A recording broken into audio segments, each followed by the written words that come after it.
Homeopathy myth that are completely wrong. Homeopathy மருத்துவ முறை பற்றிய 5 தவறான நம்பிக்கைகள்.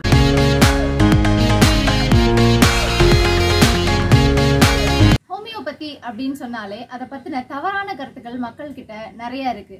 அதுல முக்கியமான ஒரு சில விஷயங்களை பத்தி இப்ப நான் பேசலாம்னு இருக்கேன்.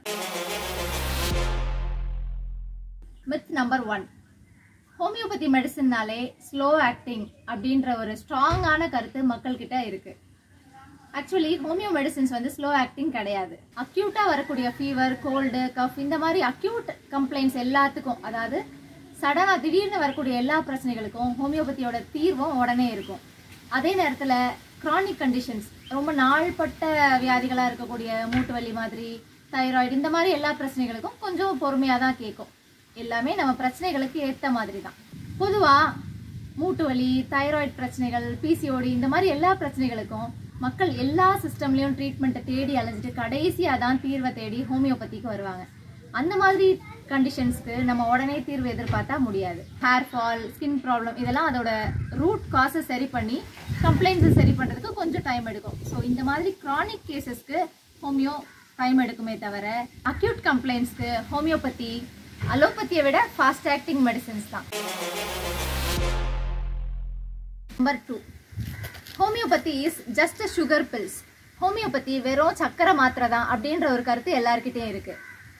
ஆக்சுவலி அந்த சக்கரை மாத்திரை வெறும் நம்ம மெடிசின்ஸை உடம்புக்குள்ள கொண்டு சேர்க்கக்கூடிய வெஹிக்கிள் மட்டும்தான். இனிப்பு மாத்திரைகள் லாக்டோஸ் சுகர் பில்ஸ் தான். அதில் ஊற்றக்கூடிய மருந்துகள் தான் வேற. அது நிறைய பேர் புரிஞ்சுக்கிறது இல்லை. ஒரு பிரச்சனைக்கும் வேற வேற மருந்துகள், டைல்யூஷன்ஸ் அதில் மிக்ஸ் பண்ணி தான் நாங்கள் மெடிக்கேட் பண்ணி அதை கொடுக்குறோம்.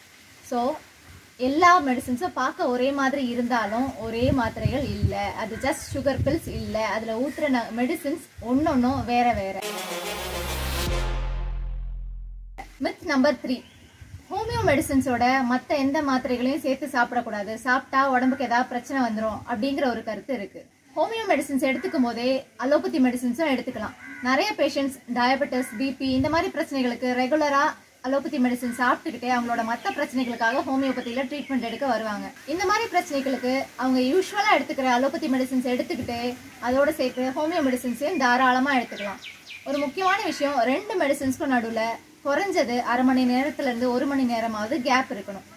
உடனே எடுத்துக்கும் போது உடம்புக்கு எந்த பிரச்சனையும் இல்லை, ஹோமியோ மெடிசின்ஸோட ஆக்ஷன் கம்மியாயிடும். ஹோமியோ மெடிசின்ஸ் ரொம்ப மைல்டாக இருக்கிறதால ஈவன் ஸ்ட்ராங் காஃபி கூட அது ஆன்டிடோட் பண்ணும். ஸோ காஃபியாக இருந்தாலும் சரி, அலோபதி மெடிசின்ஸாக இருந்தாலும் சரி, ஹோமியோ மெடிசின்ஸ் எடுத்து அட்லீஸ்ட் ½ அன் ஹவர்லேருந்து 1 hour கேப் விட்டு எடுத்துக்கும் போது மெடிசின்ஸோட எஃபெக்டும் குறையாமல் இருக்கும், வேறு எந்த பிரச்சனையும் வராமலும் இருக்கும்.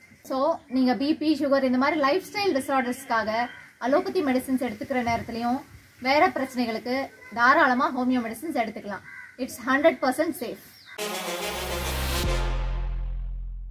மித் நம்பர் 4, ஹோமியோ மெடிசின்ஸ் எந்த சைடு எஃபெக்டும் இல்லாத மெடிசின். ஸோ நம்ம இஷ்டத்துக்கு எந்த மெடிசனை வேணால் கூகுளில் சர்ச் பண்ணி பார்த்துக்கிட்டு, கூகுள்லையோ இல்லை சாட் ஜிபிடிக்கிட்டையோ கேட்டுக்கிட்டு நம்ம போய் மெடிசன் வாங்கி சாப்பிட்டுக்கலாம் அப்படிங்கிற ஒரு மித்து எல்லாருக்கிட்டையும் இருக்குது. அது கண்டிப்பாக ஒரு தவறான கருத்து.